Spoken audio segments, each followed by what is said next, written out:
Ito mga sangkay, share ko sa inyo simpleng paggawa nitong ating binangkal. So bali yung kompletong recipe nito is nandiyan na sa ating caption nakalagay. Panoorin nyo na lang po ng maayos yung video kung sakaling gagawin nyo itong aking recipe ng binangkal. At ito mga sangkay, simulan na natin. Ito yung asukal, pakita yung timbang. Kasi may nagsasabi kasi na sobrang dami doon ng asukal, malabo doon magawa yan. Ito mga sangkay, kalahating kilo ha. Ayan, ilalagay na rin kagad natin tubig, walang cut yan para hindi sabihin na binawasan ko yung asukal. O basahin na natin kagad yung kalahating kilo ng asukal. So bali yung harina ko dito mga sangkay, 1 kilo, mamaya papakita ko rin yung timbang. At maglagay tayo ng itlog. So yun sangkay, huwag kalimutan mag-like at share itong ating video. At pakifollow na rin po ng aking page kung sakaling kayo hindi pa nakapag-follow. At maglagay na tayo ng vanilya. Sunod na natin yung asin, powder milk. Maglagay na rin tayo ng margarine. Double check nyo yung mga sukat ng mga ingredients mga sangkay ha. At panoorin nyo yung proseso kung sakaling gagawa kayo ng binangkal recipe natin. Haluin lamang natin, tunawin natin yung ating asukal. Napakahalaga kasi mga sangkay ng video kasi dyan nyo makikita kung paano nyo ginawa at may mga tips din po yan para magawa nyo ng maayos yung tinapay nyo yung gagayahin, lalong lalo na kung kayo po ay baguhan. So ito mga sangkay, bali tunawin natin ng maayos yung asukal ha bago natin ilagay yung ating harina. So inuulit ko, panoorin po natin ng maayos kung sakaling meron tayong recipe na gustong gawin, lalong lalo na kung tayo ay baguhan pa lamang at hindi pa natin alam kung paano ginawa yung isang recipe na yon. At ito na nga yung ating harina mga sangkay, ayan o, 1 kilo. So, bali 3rd class yan mga sangkay. Kung gusto nyo, pwede kayong gumamit ng all-purpose flour. Yan, ilagay lamang natin dyan at maglagay na rin tayo ng baking powder. Salaan natin mga sangkay dahil kapag may buo-buo yan, ay yan po yung naglalasang mapakla na mapait-pait na maanghang na hindi mo maintindihan. Kaya salaan natin yung ating baking powder. Nang sa ganoon ay walang maisama na buo-buo na baking. At dito ay bubuuhin lamang natin. So bali itong aking mixture kasi ng binangkal mga sangkay is parang cookies po yan. Hindi yan yung dough na binangkal. Kaya inuulit ko po kung sakaling kayo ay baguhan at meron kayong gagawing recipe, kahit na kaninong recipe kayo kumuha at kayo wala pang experience at baguhan pa lamang kayo, ay tapusin nyo po yung video, panoorin nyo ng maayos dahil ang bawat video po na nakapaloob dyan ay napakahalaga. Hindi mo magagawa yung isang recipe kung sakaling may timpla ka nga pero hindi mo naman alam kung paano ginawa. Hindi mo magagawa ng maayos yan. At eto na nga mga sangkay, kapag nabuo na natin yan ay pagmasdan nyo mabuti kung gaano lamang kalambot itong ating mixture nitong ating binangkal. So ay nagpulbos lamang ako para makuha ko ng maayos itong ating mixture, itong ating binangkal. At ayan, hindi siya ganun kalambot mga sangkay ha. Hindi siya sobrang lambot, tingnan mo. Tingnan nyo mga sangkay, lalong lalo na sa gagawa or susubok ito ating recipe. Ayan o. Ganyan lamang po yung lambot ng ating, hindi siya sobrang tigas, hindi siya sobrang lambot. Ganyan lamang po yung ating mixture ng itong ating binangkal. At ito mga sangkay, yung iba dito is nakat ko na pero hindi pala nakaplay yung ating record dito. Kaya ito, buti na lang na mayroon pang natira at napansin ko hindi pala nakaplay. Ayan. Cut natin dito. So bali 25 grams ang isang cut niyan mga sangkay. So bali ito mga sangkay is hindi na natin kailangan ng makina dito. Basta meron tayong kawali na paglulutuan, mantika, ay pwede na kayo makapagsimula kahit na maliit na negosyo itong binangkal. Marami na nagpipame sa akin mga sangkay na nagagamit nila yung recipe ko sa binangkal sa pagninegosyo.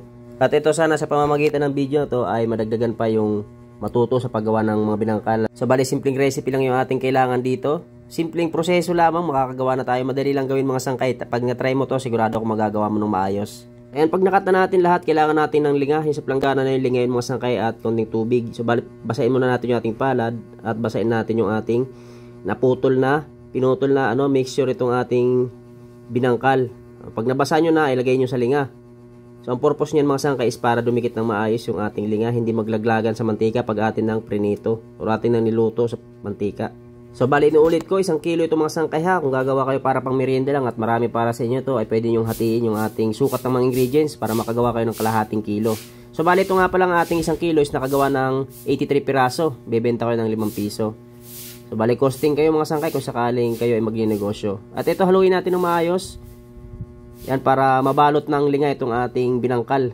So ayan o, balot na balot yan ng linga mga sangkay bago natin bilugin. Then bibilugin ulit natin para mas lalong kumapit yung ating linga dito sa ating binangkal. Sayang naman kasi kung maglaglagan yung ating linga. Napakamahal pa naman ang linga ngayon mga sangkay. Yan, pag nabilog nyo na, lagay nyo na sa isang malinis na tray. At habang ginagawa nyo to dapat is nagiinit na kayo ng mantika. Dahil pagkatapos natin malagyan ng linga lahat yan ay diretso na po salang kaagad yan dapat mga sangkay ha.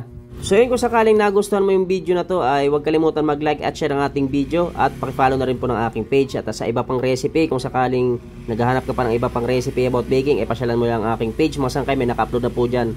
sa full video ng ating page. At kung gusto mo naman ay pasyalan mo yung aking YouTube channel, Margel TV din po mga sangkay. Sana ay makatulong sa inyo yung bawat video ninyong mapapanood. So yun, palalalabang po mga sangkay, lalong lalo na kung first time kayong gagawa ng recipe o gagayahin na recipe, ay huwag nyo pong kakalimutan na i-double check yung mga sukat ng mga ingredients. Lalong lalo na kung hindi nyo pa kabisado gamitin yung mga panukat. Double check nyo po mga sangkay, dahil kapag kayo po ay nagkamali ay maaari pong pumalpak ang inyong ginagawang tinapay. At eto na mga sangkay, pagkatapos natin malagyan ng linga lahat, ay ayan, pwede na natin isalang ito. Kailangan mainit na yung ating mantika. Ayan, yung natira natin linga, konti na lang. So ito mga sangkay yung ating kawali. Try natin maghulog muna ng isa kung mainit na nga ba yung ating mantika. Yan, kukuluyan mga sangkay kapag mainit na. Ayan o. At hindi yan, at saglit lamang na pagkuluyan, lulutang na kagad yung ating binangkal. Ganyan mga sangkay yung sign kapag mainit na yung ating mantika. Ayan, pwede na natin isalang itong ating binangkal. So inuulit ko, dapat mainit mga sangkay ha. Ayan o, kung mapapansin nyo, kumukulo-kulo yung ating binangkal. Ganyan dapat kainit yung ating mantika. Huwag naman yung sobrang init, kasi kapag sobrang init niyan, pagkalagay mo ng iyong binangkal ay saglit lang, itim kagad, brown, sobrang brown kagad ng binangkal mo pag sobrang init niyan. At ito nga mga sangkay is kapag golden brown na yung kabila, is balik na rin lamang natin para magpantay yung kulay ng ating binangkal, para maganda yung pagkakaluto.